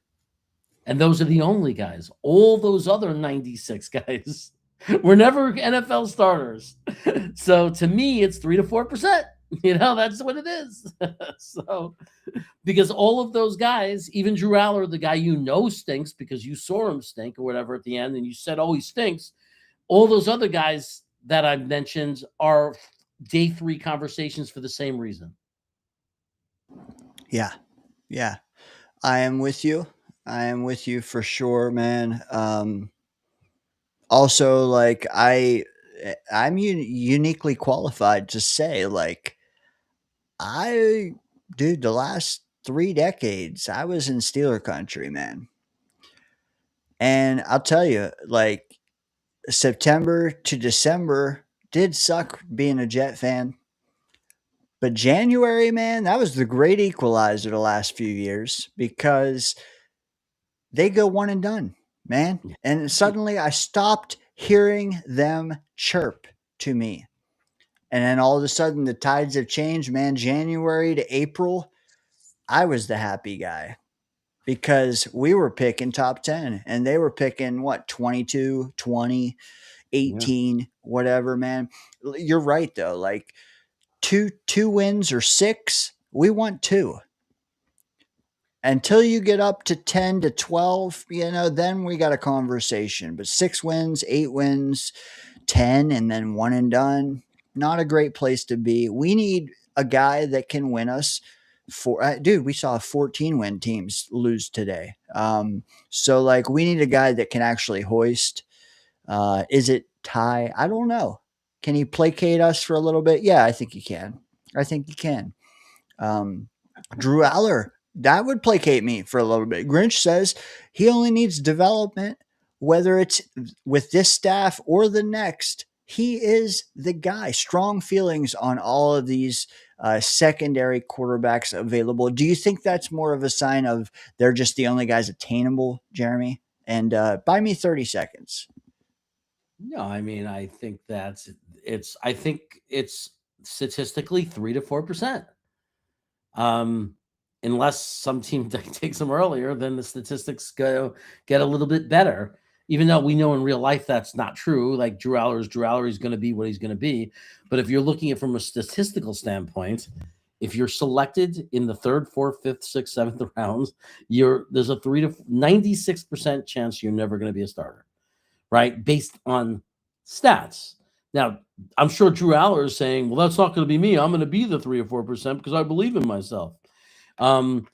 I don't know why. I mean, nobody is arguing here. I mean, very few people I would imagine are going to argue that Drew Aller should be one of our premier picks, like our top 5 picks. No. If the Jets take him in the 6th round and you're screaming no, like I got to say to somebody, like, really, you care? They're taking a swing at 6th round. You're going to be upset about it. Like if they take Drew Aller in the 6th round, then they take him in the 6th round. And then like most quarterbacks you take in the 6th round are going to be practice squad and then fizzle away and be a nobody. So who cares? He'll just join that bus. But if he ends up being good, then you're happy. Now, people are going to talk all day like, oh, well, Alan likes Noose. Well, I could show you games when Noosemeyer looks terrible. I mean, terrible. Right? Which is why when nobody's talking about him as a 1st rounder. Just as many terrible games as LR. Just as bad. But you saw something in him you like, and I'm not arguing that. I'm just saying 3 to 4%. That's what the stats say. If any quarterback, when in the last 25 years, if you're a quarterback selected in the 3rd round or later, 96% of the time, you will never be an effective NFL starter. That's just the statistical reality. But we're all going to have our favorite guys. I don't think it's worth debating and fighting over because that's what we're fighting over. We're fighting over 3 to 4% guys. You know what I mean? Who do we want to throw our dart to the board on? So, I think that Noosemeyer definitely has it mentally better than Drew Aller, but Drew Aller has better attributes. Much stronger arm, physically stronger, but Noosemeyer looks like a real leader. Like when I watched him play, he looks like an NFL quarterback in the sense that he's a leader, like a real guy who controls the huddle and controls the game and understands the game. So if you're into that, Noosmeyer's a good dart throw. Noose is, yeah, you know what I can't wait to see? I can't wait to see the Senior Bowl. I can't wait to see the Shrine Bowl. I can't wait to see the Combine. Who picks up steam. I do feel like Noose is a guy that could rise the ranks and suddenly be, on our radar. I think he's already starting to be on our radar because, Dante Moore, I think consumed a lot of our attention. All of a sudden, no more. Now we are kind of going to that secondary market, and all of a sudden, he's in the fray, man. I wish I saw more of him already. I'm not even going to front and say that I have, but What I am willing to do is check him out. Maybe you'll break him down. Maybe Blue it will. Maybe Dom C or maybe Tony the GM will break him down. Um, but my hesitation is I don't hold this year against him as much because he was playing hurt. So it's okay, really hard to get a read on him because he was injured. But when you watch him the year before that, the reason the Newsmeyer, one of the things that concerned me about him, not convinced me, concerned me, is we were watching the offensive linemen of that team. We were watching Will Clark. We were watching that guy that we love. What the hell is his name? You see how it hasn't been a year and I already forgot his name. We the guard that Dom C made me fall in love with. But we were already watching the offensive line, and then we were watching obviously the tight ends. So we're watching Mason Taylor, and we got to. You're looking at the all 22. You're also seeing the quarterback. And that was a little concerning because I was like, Dom, he's not looking too good right now. And Dom C goes, yeah, he's very hit and miss. He's like, yeah, like Dom C said, yeah. A lot of people like to look at his highlights, but when you actually watch him play, there's a lot of bad too. And but I'll say, even him playing hurt, the one thing that I picked up on this past season, about him is he looks like a quarterback. Like he looks like he's in control of the huddle. He looks like he's in control of the game. He doesn't look like a deer in headlights. Like he looks like a guy who belongs in the huddle as the quarterback. dude, and it's also like, do we not need like a perfect prospect to even get a mid pro? Like that's where I struggle. Maybe it's my optimism waning, but like if you get a guy that's hot cold, I almost have no confidence that he will somehow be hot here. But we'll see. We'll see, man. People saying Ty Simpson played hurt too, Jeremy. Okay. I didn't say anything bad about Ty Simpson. I'm not saying anything bad about Ty Simpson. They I just don't know want well enough. I haven't seen him play a lot of games. That's all. you know what? I think we know Matthew Smith's second favorite quarterback on planet Earth after Cam Ward. It might be Ty Simpson. Infrared chimes in, Jeremy, and we are winding down here, folks. If you're still one of the 31 watching, spike the like. Appreciate you guys. Couple new subscribers tonight as well. Got some gifted memberships going out. Infrared says there is no quarterback on planet Earth that can get us 8 wins next year, let alone 7. What do you think of that? Because that is something I want you to sound off on. Might be right. I mean, he might be right. The way the roster looks now, I don't know who we're going to draft. What if we draft 4 new starters and get some free agents, and then we don't tank like we did the last 5 games? Because there were a bunch of competitive games mixed in, but we have a difficult schedule, and I do see. Even if we pick 4 good players, I just don't see that I don't know that that's going to be enough to really, make us that good of a team. But we've seen it happen, though. We've seen teams that aren't very good win 7, 8 games just based on, I don't know, man, wanting it more, a couple of lucky plays, turnovers. I don't know. I mean, I've seen lousy teams. I've seen the Jets win 7 games, and we were pretty lousy, like under Robert Saleh, but we still managed to win 7 games. So I don't know, but he might be right. I'm not arguing it. I'm not going to sit here and defend this roster and defend this coach right now and say, oh yeah, that's bullshit. We have a good enough team that if we had the right quarterback, we could win 7, 8 games. I mean, if I had to take one though, and I had a gun to my head to say who could bring us to 7 or 8 wins, I would say, I don't know, Josh Allen maybe. Yeah. Dude, can we get the same special teams performance? Because that will go a long way. If we don't, if it's the Greg Zerline special teams performance, I am inclined to agree. But also, like with the special teams, if you could raise the floor on the defense, like there was some meat on the bone this year. Maybe not before the wheels fell off, but there was some meat. I mean, 7 wins is not a high bar. Okay, not at all. But also, like, how can you survey it when our quarterback play was that bad? that bad. I don't know. I don't know how you can. I mean, Just a quick hit. We almost won 5 with the worst quarterback play in his history. Thank you. Yeah, that's what I'm So, trying to say too. Like, and a bad defense to boot. So yeah, a quick hitter for you. Sean, friend of the channel, asks you, could the Colts let Daniel Jones walk?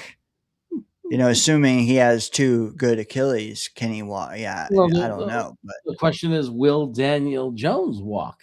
Like, I mean, it would be hard to imagine because, like, you would think that Daniel Jones would want to get healthy and play for the Colts because it's good luck.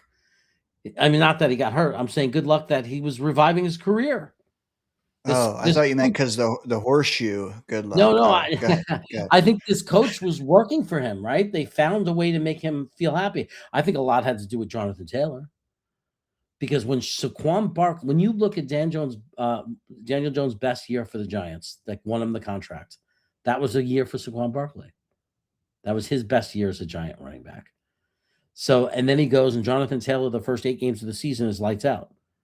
He's like the best, like he's back to being he was the best running back in the NFL for 8 games. And the Colts were 7-1, and Daniel Jones looked great. Then they started to slip and not look so good. Just when everybody was starting to put, keying on Jonathan Taylor and slowing down Jonathan Taylor, then all of a sudden Daniel Jones started to come back to earth, and then he got hurt. So, I would think though that he would want to stay with the Colts, but I think he's gonna go like every freaking guy. I think 90% of the guys, they go to the highest bidder. So Do you think, okay, say, I mean, I guess there's so many angles I could go with this. Like, does Glenn and Muji pay for the top guy on the quarterback market a second year in a row? And then on the other side, does Daniel Jones even want to return to New York? And, is it just money, or does he just say, no, thanks, I've already been there, done that? But I guess the more interesting question is, should they pursue the top guy on the market? Allegedly, obviously, we don't know who's the current top guy on the market. Should they? no, because it'll be a damaging contract for the future, right? Like you're gonna bring in a guy, just like Infrared said, you're gonna bring in a guy. You're not gonna do it. You're not gonna be able to accomplish much with him, even if he plays well, right? But you're gonna have to give him this gigantuan contract, right? And then when the day comes that you actually draft a quarterback or get the quarterback and start getting the pieces in place, you're still paying that guy. You're stuck in this big contract for a guy that might be the best guy available this year, but he's mediocre. He's not freaking the guy that's going to win you a Super. He's not your answer. There's nobody that's going to be available that's our answer. But there might be some guys that can cost us a lot of money and do a lot of damage to us when they're not the answer. We know it, and we're stuck with that contract right at the time where we're getting all these good young players and need the freaking money to get somebody real. And let's be honest, man. Next year alone, we're paying Rodgers and Fields $50 million. Are either of them going to be on the roster? No. We're burning so much money. So much. So that's why I wanted to ask you that, because I'm with you, man. I don't think we go for the top guy on the market, the top whoever it is, man. Kyler, Tua, what the fuck ever, man. I think if we're lucky, we can get Kirk or Kyler, maybe at minimum, because they're already getting paid $100 million, to be cut. That's what we want. I don't think we want to go and pay Daniel Jones, Justin Fields money or more with a bum wheel off an Achilles. We've been there, man. We've done the contract just now. We've done the Achilles right before that. And he's done New York, man, unlike Debbie. We don't even have a backup quarterback. So we're gonna bring in Daniel Jones, who's not even gonna be ready. Who's gonna play the first 4 weeks? Evil Allen, as you affectionately call him here, says Daniel Jones would rather play in the CFL than coming back to New York. Probably. I mean, if I was him, my number one thought would be get healthy, stay with the Colts. Yeah. That's what I would do. Yeah, especially if they'll give you 2 years. If they'll give you 2 years, yes. If they won't, they'll give you a nice little contract, and you have the fans like you. You had something going with them. The players believe in you. You have obviously, and they don't have first round picks, so that's even more like a reason to stay. Like, what else are they going to do? They can't replace you. You're like, yeah, dude. Yeah, you're right. I mean, unless they say 1 year and then all of a sudden Arizona will give you 2 to 3, then maybe he does leave. But I don't come here. I don't come to New York. His crazy eyes can stay out west or something. But, all right.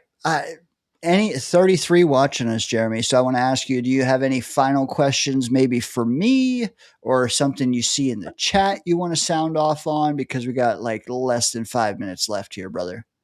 I'm going to say this. I'll say, I want to ask you this, Dana. What record do the Jets have to be next season? Like, at what point, what record in the beginning of the year, how early can it be that you're sitting there saying, man, I hope they just lose every game?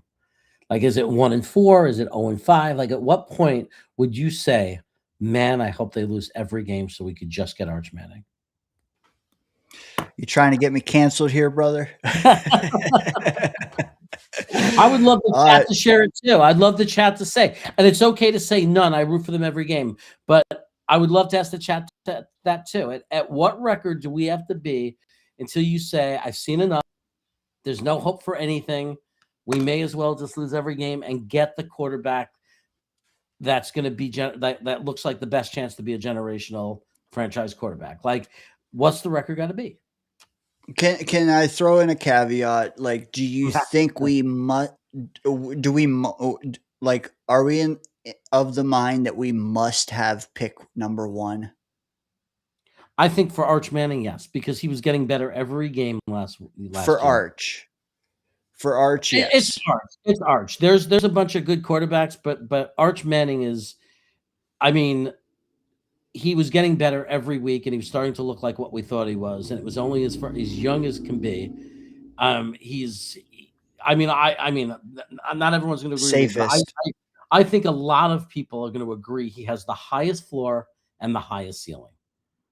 Right. And he's like, I don't think there's many people that are going to say right now, it could change, that they would take any quarterback over Arch Manning next year, assuming he comes in. And I'm with you. I am in agreement. What I would say as my answer is that I feel comfortable. By the way, the person saying that I wouldn't care if his name wasn't Manning, you're talking to someone who actually watches college football and prospects and looks at film. You don't know what you're talking about. It has nothing to do with his name. 2 weeks, he sucked his first 2 or 3 games. He was looking terrible. Watch his film. Watch his high school film. The guy was. You could tell he was a future NFL quarterback from his high school film. He throws everywhere on the field, 5 different speeds, touch passes, everything. So don't tell me it's because of his name. It's because if you watch his film. So, please. Go ahead. Sorry. Good. You know what? I am feeling good about our chances long term until I start seeing the Colts and us rattle off meaningless wins. I don't want us to be first overall because we're the worst next year. I don't. But I want us to be in a position to pair our pick with the Colts to get up there. Maybe not 1, maybe 2, whatever, man. But like, if the Colts start out 10-0, man, no, we gotta lose, man. We gotta lose. But I don't want to skate this question.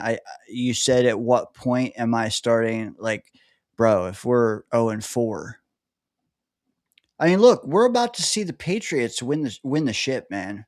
I'm surprised you said 0-4 because 0-4. Yeah. I've watched, I watched the Atlanta Falcons years ago. They started this season 0-4 and they made the playoffs. I'm Were not saying they? that would happen to us. I'm not saying that would happen. I'm just saying I'm surprised to hear you say 0-4.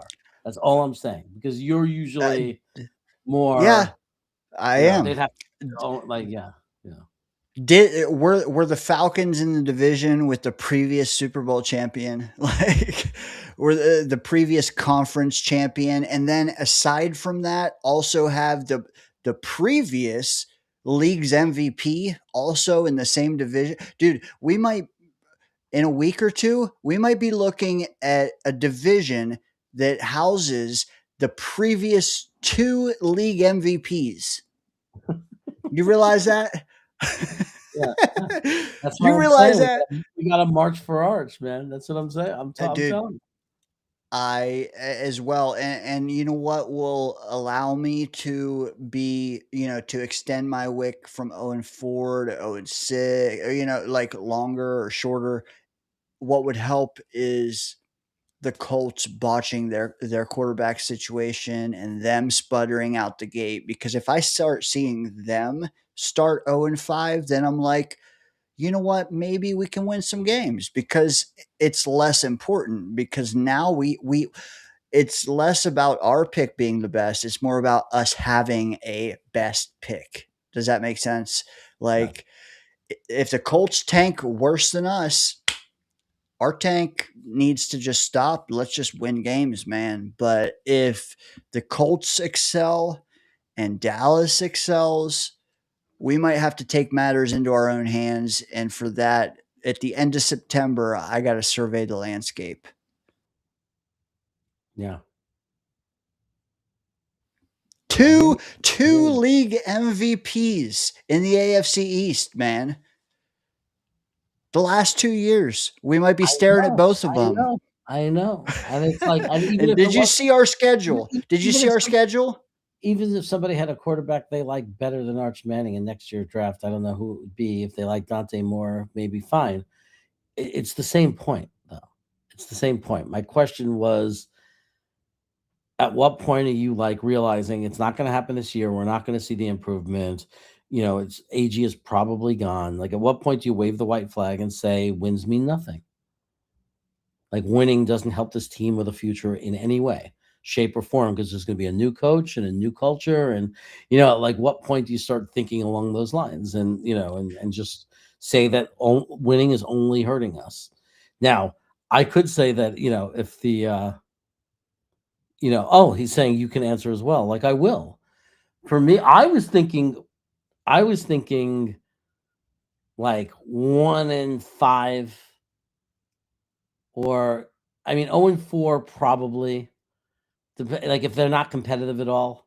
I'm around that. I'm around right there. It's hard to say that, man, because it's hard to say that because what I'm saying is then we have to live with a whole nother year of misery.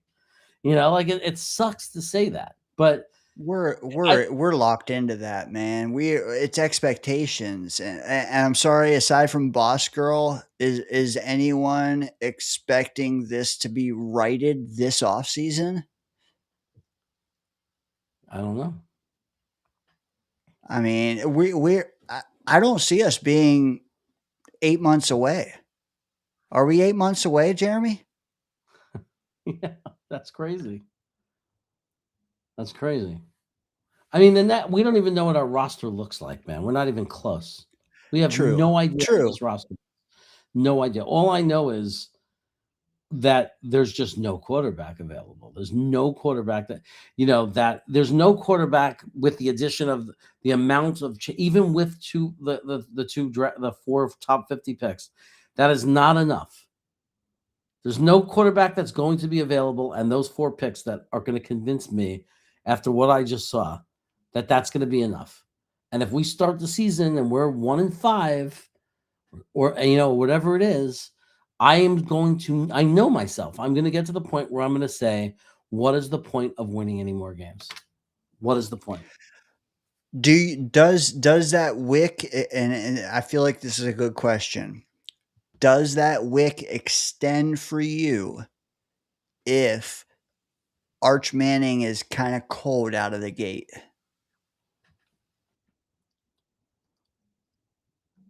I mean, if he's cold out of the gate, it's not just about Arch. I shouldn't say March for Arch, because there will be a number one quarterback that we're excited about next year. I think it's very hard to imagine that it's going to go another year without, you know what I mean? Like, we just had an epically weird year where we have literally one draftable quarterback in the top 5, right? Well, sorry, Tank for Ty would say we have 2. But it's very hard to imagine with some of the names going around and some of the things we saw this year that there's not going to be, like, we know that Dante Moore, it's not going to suddenly suck for the Ducks. I mean, he's playing. I mean, you're talking about a guy who's playing in a very friendly system. Their offense is good every year. They're coached every year. The way they, he's going to be whether Top you're a 5 Dante, pick. right, whether you're a Dante fan or not, he's going to be a top 5 projected pick. So we know he's going to be in the draft. We don't know that Arch will come out. We think he probably will. If he's projected as a top 5 guy, but if he's cold, there's so many other guys though, right? There's a handful of guys that are going to be, and guys we don't even know yet that that are good, but not, but haven't really. Every year it happens, right? So I mean, the point is we can't control that. The only thing we can control is just, like, at that point. I mean, I can't even control, because even if they're 1-5, they're not going to listen to me and lose on purpose. But in my mind, I'm just going to say, I don't care. Like, even if Arch is not looking good, I don't care. All I know is the higher up in the draft we are, when the draft comes on that day, and there's a couple of good quarterbacks we all like that we're talking about, the Jets might be in range to get one. And that's all I care about, Like, and I'm glad you answered that, because it's more than Arch. It's about just getting the guy. Dante Moore will be there. Sayin could be there. Other guys could be there. Like, if they're there, it means they're worthy of being there. We Dude, hope. all I know is I'm hate watching the Colts more than I am the Jets. The Jets, I'm actually hoping do well. But at the same time, well for them is picking 15th. Yeah, but I'm kind of hoping that the Dallas Cowboys have an epic collapse. Yeah, yeah, dude, we should be that. That's what we should be. Like, so many people, they doom and gloom. Aaron Glenn he's gonna be fired before the bye week. No, let's root for the Cowboys and the Colts to suck, okay, and the Jets to That's be our picking. season. Yeah, dude, That's and what's going to well, make football fun for us, probably. We're yes, like, you know yes. how it's going to go. By week 6, we suck. We're out of it. We're miserable. What else are we going to have to do? I'll tell you what we're going to have to do. We're going to be rooting for the Colts and the Dallas Cowboys to lose every week. That's what we're going to be doing. Dude, we got to root for the C's to suck. Yes, and that's our best hope, is to be third. Drafting third out of those 3 teams, and then hey, we got some. Who knows? For all we know, in a couple months, we've flipped a second rounder into 2027, and we have 4 first. I mean, we have no freaking idea, man. 2 hours is upon us. Let's end it there. I feel like there was a lot of pessimism today, but honestly, I mean, how could there not be? We're staring at the Patriots moving into the Super Bowl to face off against a quarterback we drafted, who is, 7 hours drive north of me right now. Also, like I stated just a moment ago, very close to having Drake May win the MVP. And then we can honestly look at the AFC East and say, wow, we're facing off against 2 league MVPs at quarterback in our division. And we have Justin Fields and Tyrod Taylor and Brady Cook. Oh, wait, we have nobody. So we have a massive, massive ground to make up. I mean, more massive than you can even imagine. League MVP, nobody. We have nobody. Okay. So, uh, reason for the pessimism is what I'm trying to say. We're not just unduly giving you this negative energy tonight. It's just the state of affairs we're living in. Hopefully you guys are rational enough to see that. Jeremy, any final thoughts you want to provide folks before we dip? Now, look, sorry to be negative. I know it's like I don't, there are people who don't want to hear it and everything. And I'm not trying to be angry or irrationally negative. I'm trying to be realistic negative. I'm just being truthful. It's like I didn't come in here tonight saying, "Oh, I want to be negative about the Jets." But I just think it's like I don't know. I just think like what's the, like it's the truth. I'm just being honest about how I feel about it. I mean, I just don't think we have a very good roster right now, and I'm very and I have a lot of concerns about our coach and a lot of these concerns of what's happening in the organization. And I don't know how anybody could not have those concerns. I really don't. I mean, I think I'm being the most gentle about it by saying concerns. Most people are outright angry and pissed, cursing and screaming for their job. Some people, someone was asking about a player if they declare for the draft. So here's how you find that out. Go to PFN mock draft, like type in your Google search PFN mock draft, run a draft, like pick the Jets, just, do one round. When it comes to the Jets' turn to pick, it lets you select offense and you can select wide receiver and look at the list of wide receivers. They're completely updated now. Anyone on that list is declared. So if Becker is on that list of wide receivers, it means he's declared. If he's not, it means he has not declared. That's how I find out if, at this point if people have declared for the draft, because not everybody gets the big media attention, so you don't know. So I just go into PFN mock draft. I do a mock draft. It comes to the Jets with the second pick. I go into the wide receiver position, and I can see all the available wide receivers. I'll be back Wednesday at 3 o'clock on the Matt O'Leary channel. Wednesday, 3 p.m. Eastern. And I don't know what we're going to talk about yet. Anything you've got cooking for next weekend? Maybe the Super Bowl, Jeremy, that you can tease now for us? For next week? For the Super Bowl? It might be the Super. No, I think it's 2 weeks away. Do you have anything cooking there? And do you also have anything cooking on cooking? Good choice of words. On the channel listed in the white ribbon underneath you. Oh, well, we are, releasing a lot of shorts now. We're into the shorts game. So we're taking our old videos and pushing them out of shorts. But my brother is putting a ton of content out all the time. And I'm sure that most of you, if you go to Brooklyn Brothers Food Review, have not seen all my reviews. They go way back. So yeah, Brooklyn Brothers Food Review. I think it's a fun channel. Most people who watch it like the videos and think it's cool, and they like not just watching for me. They think my brothers do a pretty good job also, and they're just kind of fun food review videos to watch. So we're looking to grow that channel. I think one hit my algorithm the other day, and it was just you like this. I got to watch that short, but it looked like a good one. That's a White Castle. That's the frozen White Castle. Yeah. Brooklyn Brothers Food Review. Boss Girl says objectively she thinks we are both completely negative, and that's our feeling. We're entitled to it. Boss Girl, I invite you to watch our Friday stream, the final 15 minutes of that, because we spoke about you.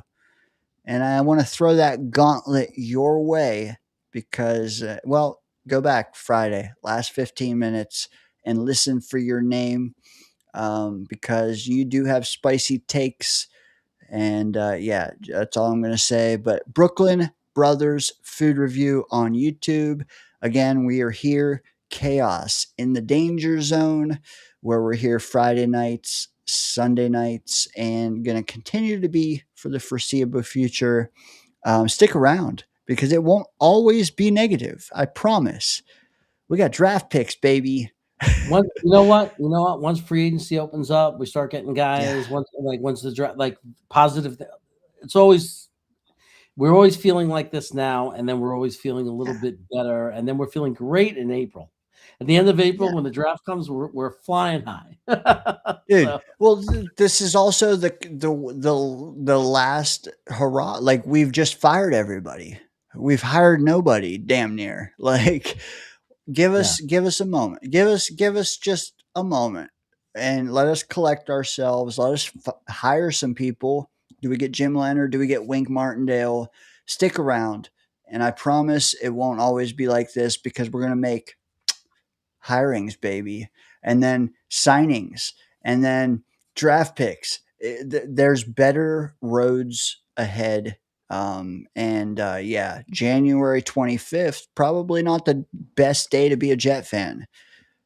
Let's check back. That's all I'm trying to say. Jeremy, brother, thanks for joining me here in the Danger Zone chat. Thanks for spiking the like, hanging with us. Dude, let's hate watch this Super Bowl, right? Without further ado, man, everybody, good night. Jeremy, good night, man. Peace. See ya.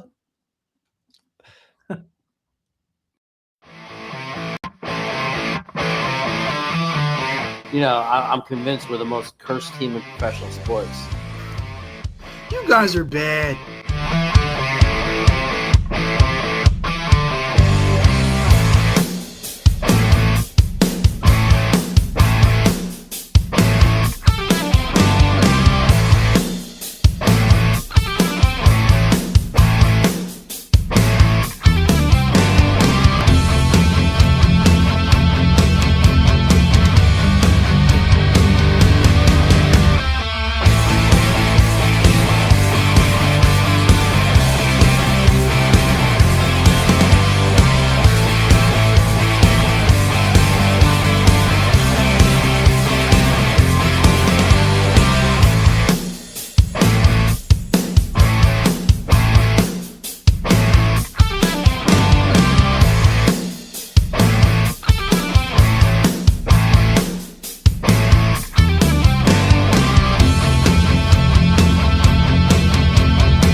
You know, I've been saying this hot take for a long time, and I'm sticking to it. My hot take is that Will McDonald's going to hit 15 sacks. No member of the New York Jets' Week 1 offensive line will miss a game all year.